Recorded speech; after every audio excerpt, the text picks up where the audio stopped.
So I got a lot of traveling coming up this week. I'm heading to Salt Lake City. I'm speaking on stage for like 10 minutes at an event with a bunch of big names. So I'm really excited to be able to go, help impact at least one person, even with that 10 minutes that I got. Meet these other big names that I've been following for a long time on social media. That'd be really cool. That is going to be cool. And then I'm doing my first father-son, mother-daughter in-person event with my buddy Ray Cash Care. You guys probably seen him on Instagram, Ray Cash Care, Navy SEAL. I'm really excited about that opportunity. Going to go help build some confidence and some mental resiliency in these young men and women. Then I'm heading to Austin, Texas. I'm shooting some content with Staccato. I don't know if y'all have ever shot the Staccato pistols, but they are freaking amazing. And I have a Staccato XL and a Staccato P coming my way soon. They're actually being built right now, so I'm really excited. I'm really excited to get my hands on them and shoot. But I just finished up with jiu-jitsu today. I went to jiu-jitsu open mat on Sundays. It's 2 hours. It's about an hour of gi and about an hour of no gi. And I'm a three-stripe white belt, right? What I know is nothing, and I'm okay with that. But I'm also not as bad as I was when I first started. I was really bad, meaning I didn't even know what side control was, and if I got you into side control, I wouldn't even know what to do, right? I wouldn't even know what to do. Let alone I was just like a cat being thrown into a bathtub full of water, right? I was like, I didn't want to. I didn't want nothing to do with it. Well, today I got in this triangle, right? Like I was put into triangle. It's towards the end of the class. We didn't have class, but towards the end of open mat.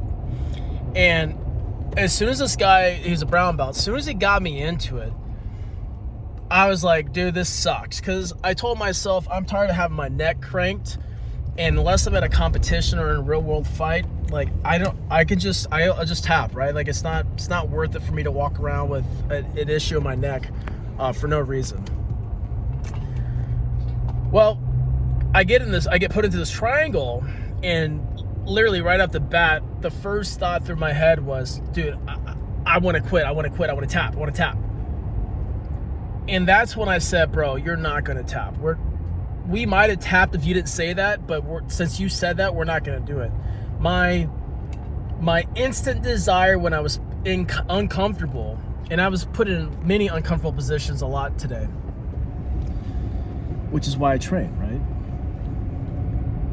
But since that was the first thought in my mind, I'm like, bro, we cannot tap now. We're going to have to fight this to the end. Now, what did that cost me? It cost me getting my neck cranked really bad. Like my left side is just really, I'm very uncomfortable, and knowing that I'm traveling all week and I need to be my best. I'm speaking in front of, I think 1,000 plus people. I need to be my best to serve them, and I'm going to make it happen because that's what I do. I make things happen. But what I also got from this was that mental resiliency of not wanting to quit when things just seem so overwhelming and all you want to do is just throw the towel in. It's like when I'm in the sauna, my sauna, I have a wood-burning sauna. It's like a pop-up tent. It gets so hot in there. But there's times where I'm like, I'm going to do 5 more minutes, and I look at the timer on my phone, and I'm like, oh my goodness, I can't wait 5 more minutes. I need to get out of here. And I'm like, this is why you're staying in here for 5 more minutes. And this is why. Because it's supposed to suck. And if I turn tail and run away every time life gets hard, what's that going to do for me? What's that going to do for like my family, my belief system, the people that I support, right? The people that believe in me? What's that going to do? Am I in a lot of pain today because I didn't tap? Absolutely. I'm in, dude, my neck hurts so bad. Like it's like I kind of want to cry. It hurts. Really hurts. It even hurts to swallow. But what's it to me? It means everything to me. God, just because I'm getting suffocated, just because I'm like, oh my God, my air is being sucked out of my body, I got to tap. Yeah, normally I would. But since my mind decided to say, you know what, we're going to go super soft today, and the first thought isn't like, oh crap, the first thought is run. I'm like, no, we can't run, dude. Now we must pay. How many times in your life do you feel like life gets hard and the first thing you decide to do is like say no? Like, I remember when I used to get super pissed off back in the day, my first thing was like, you know what, screw it. I remember I was married for 6.5 years before I met my amazing, beautiful wife, Stephanie.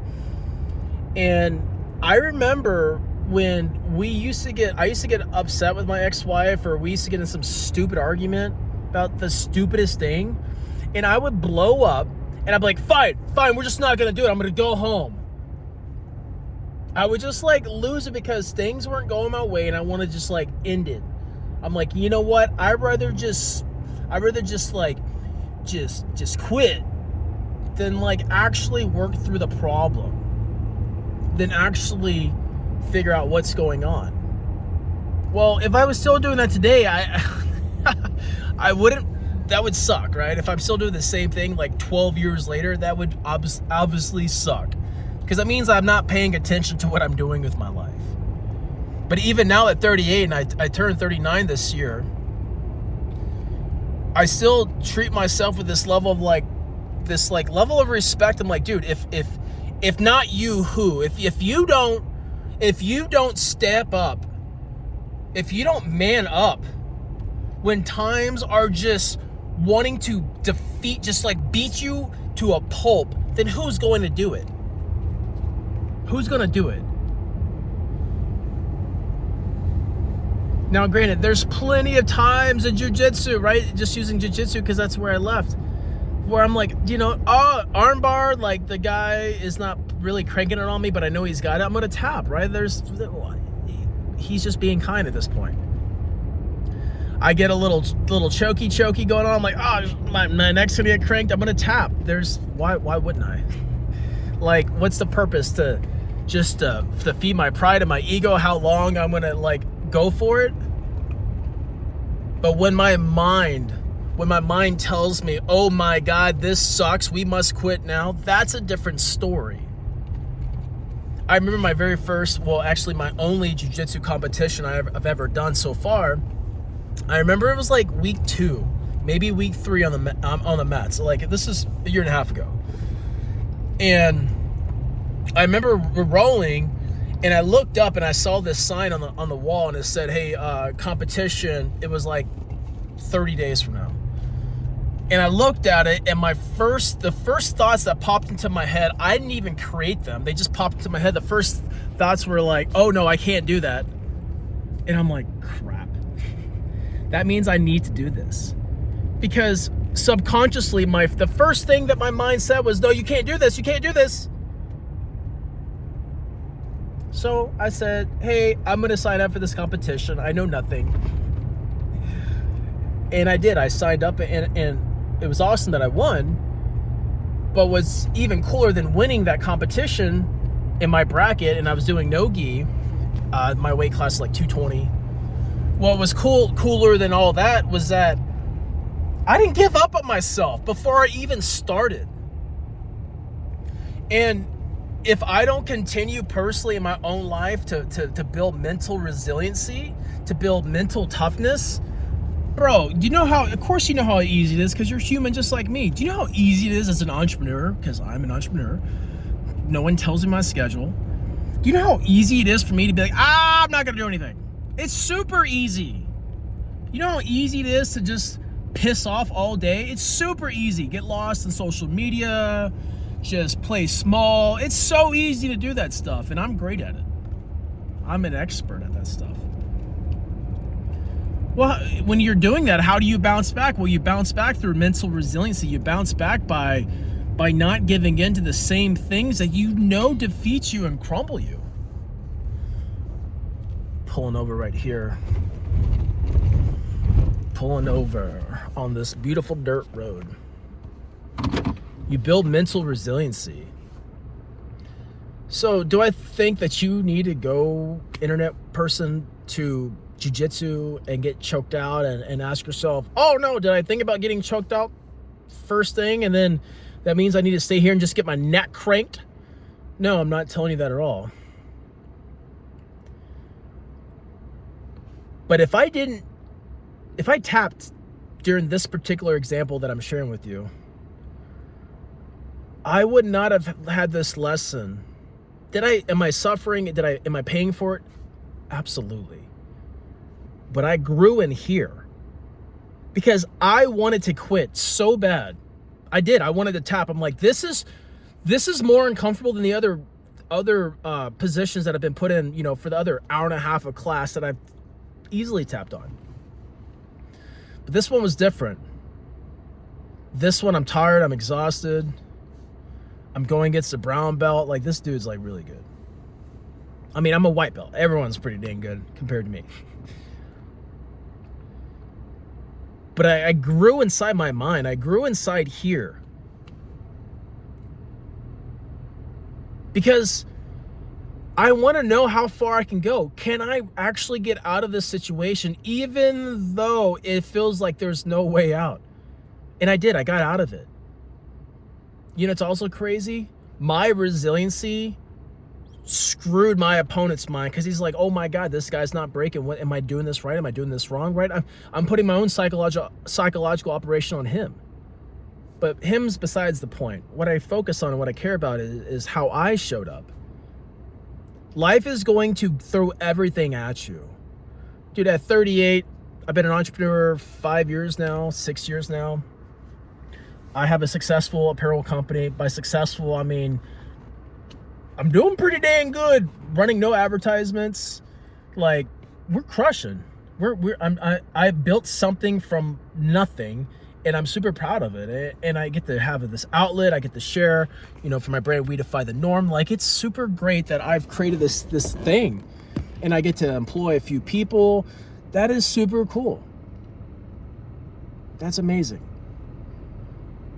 But I'd be lying to you if I said there's times I just wanted to quit. Or I'd be lying to you if I said there was never a time I wanted to quit. There's been plenty of times where I want to quit. There's been plenty of times I want to quit on myself, dude. The amount of trauma that's just like lurking in my body is constantly in a state of fight or flight. Constantly. I'm a selfish person by trade. I'm selfish.